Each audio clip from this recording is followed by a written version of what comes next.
నమస్తే. నా పేరు Madhusudan Rao. Agriculture consultant. Organic agriculture channel వీక్షణ రైతు దేవుళ్ళందరికీ నా నమస్సుమాంజలి.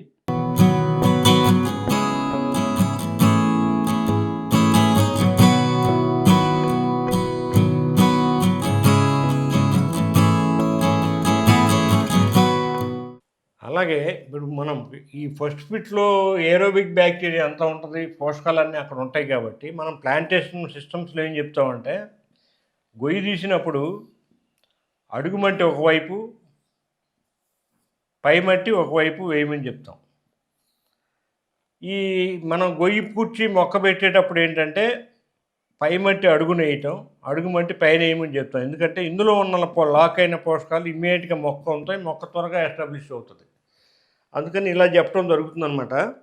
ఇది సాయిల్ సిస్టము, సాయిల్ ఆరిజిన్స్ వచ్చి. తర్వాత నేలల రకాల గురించి మనం చెప్పుకోవాలంటే చాలా రకాలు ఉన్నాయి.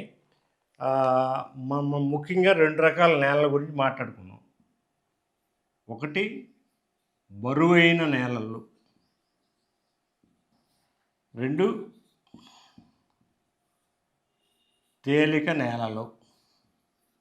ఈ బరువైన నేలలు వచ్చేపాటికి ఏమవుతుందంటే, అవి కొంచెం జిగురుగా ఉంటాయి, మట్టి ఎక్కువగా ఉంటుంది, కాంపాక్ట్గా ఉంటాయి. నీరు పెట్టినప్పుడు బాగా దగ్గరగా ఇదవుతూ ఉండమాట. అంటే మట్టి కణాల మధ్య దూరం చాలా తక్కువగా ఉంటుంది. దాదాపు అంటుకుంటున్నట్టు ఉంటుంది అనమాట. దీన్ని ఇంగ్లీష్లో పోర్ స్పేస్ అంటారు. పోర్ స్పేస్ అంటారు. ఇది మనకి అంటే మట్టి కణాల మధ్య ఖాళీ గ్యాప్ లేకపోవటం వల్ల నీళ్ళు కూడా త్వరగా లోపలికి వెళ్ళవు. ఇంకో నీళ్ళు ఎప్పుడు బాగా వాటర్ హోల్డింగ్ కెపాసిటీ ఎక్కువ ఉంటుంది, నీటిని నిల్వ కట్టుకునే సామర్థ్యం ఎక్కువ ఉంటుంది. దాన్ని బట్టి కూడా మనం నీటి తడులు ఇచ్చుకోవాల్సి వస్తుంది అనమాట. అలాగే పోషకాలు కూడా ఈ బరువైన నేలలో బాగా ఎక్కువగా నిల్వ ఉంటాయి. త్వరగా ఇదేవో తేలిక నేలలో ఆపరేషన్ లాసెస్, లీచింగ్ లాసెస్ తేలిక నేలలో ఎక్కువగా ఉంటాయి, కానీ బరువైన నేలలో ఎక్కువగా ఉండనమాట. ఇది మెయిన్ రీజన్. పోర్ స్పేస్ తక్కువ ఉంటుంది. అంటే మట్టి కణాల మధ్య గ్యాప్ చాలా తక్కువగా ఉంటుంది అనమాట. అదే తేలిక నేలలు తీసుకుంటే మట్టి కణాల మధ్య గ్యాప్ ఎక్కువగా ఉంటుంది.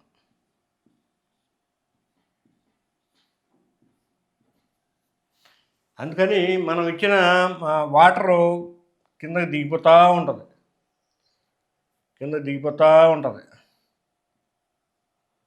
దాన్ని బట్టి మనం నీటి యాజమాన్యం కొంచెం మార్చుకోవాల్సి వస్తుందన్నమాట.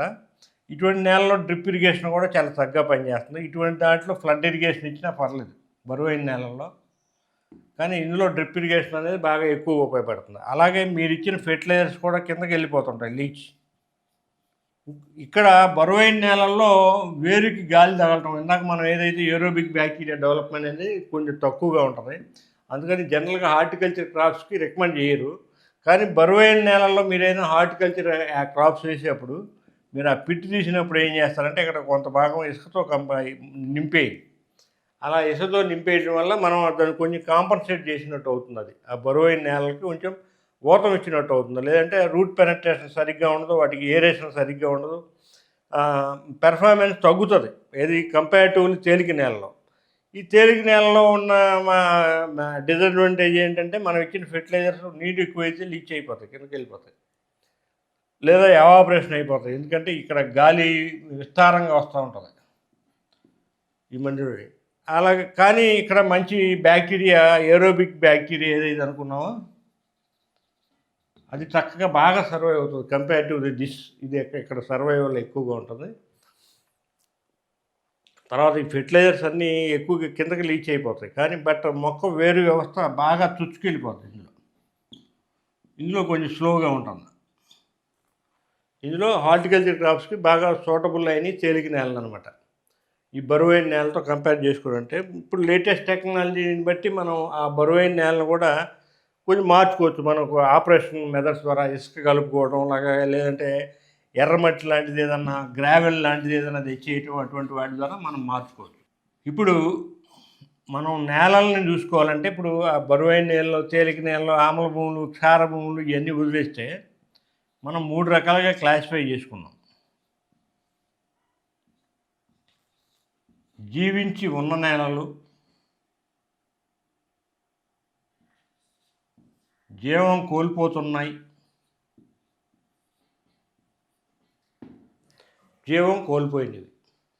ఇప్పుడు జీవించి ఉన్న నేలలు అంటే ఏంటంటే ఏవైతే సేంద్రియ వ్యవసాయం జరుగుతున్నాయో, లేదా మనకి గిరిజనులు కొంతమంది పోడు వ్యవసాయం అని చేస్తూ ఉంటారు.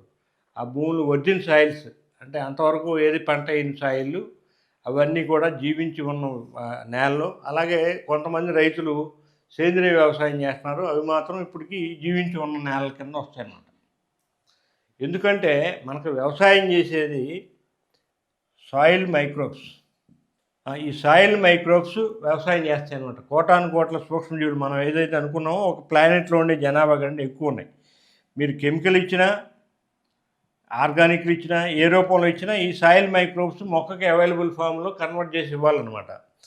ఈ సాయిల్ మైక్రోబ్స్ మనకి బాగా ఎక్కువగా ఉన్నాయి ఈ జీవించి ఉన్న నేలలో. వీటిలో దాదాపు 2.0 అబౌవ్ ఆర్గానిక్ మ్యాటర్ ఉంటుంది. అలాగే జీవం కోల్పోతున్న నేలలు ఇప్పుడు ప్రస్తుతం మనకి ఆంధ్ర తెలంగాణలో ఇవి ఎక్కువ ఉన్నాయి. 0.3 ఆర్గానిక్ మ్యాటర్ ఉంది ఇందులో. అంటే ఆర్గానిక్ కార్బన్, సేంద్రియ కార్బన్ అనేది 0.3కి వచ్చింది ఎక్కడ చేసినా.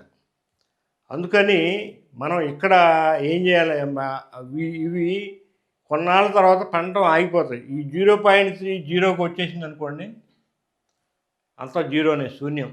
మళ్ళీ వాటిని రిపేర్ చేయాలంటే చాలా కష్టం.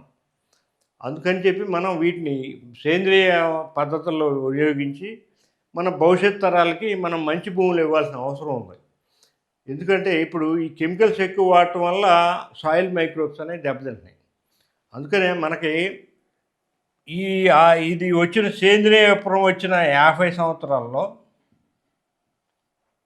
1 కేజీ నుంచి 200 కేజీల పర్ ఏకర్ ఫెర్టిలైజర్కి వెళ్ళాల్సి వచ్చింది. ఒక్కో రకం నేను చెప్పేది యూరియా కానివ్వండి, డిఏపి కానివ్వండి, లేదంటే పొటాష్ కానివ్వండి. 1 కేజీ వాడితే మొట్టమొదటి సంవత్సరం సరిపోయేదానికి ఇప్పుడు 200 కిలోలకు వచ్చింది. కారణం ఈ సాయిల్ మైక్రోబ్స్ హెల్ప్ లేదు, అవి చచ్చిపోయినాయి, అవి హెల్ప్ చేయలేకపోతున్నాయి, మనం చంపేసుకున్న వాటిని. అందుకని వీటిని మనం ఆ జీవం కోల్పోతున్న వాటిని మనం ఈ ఆర్గానిక్ కార్బన్ క్రమేపీ 1.0 తర్వాత 2.0.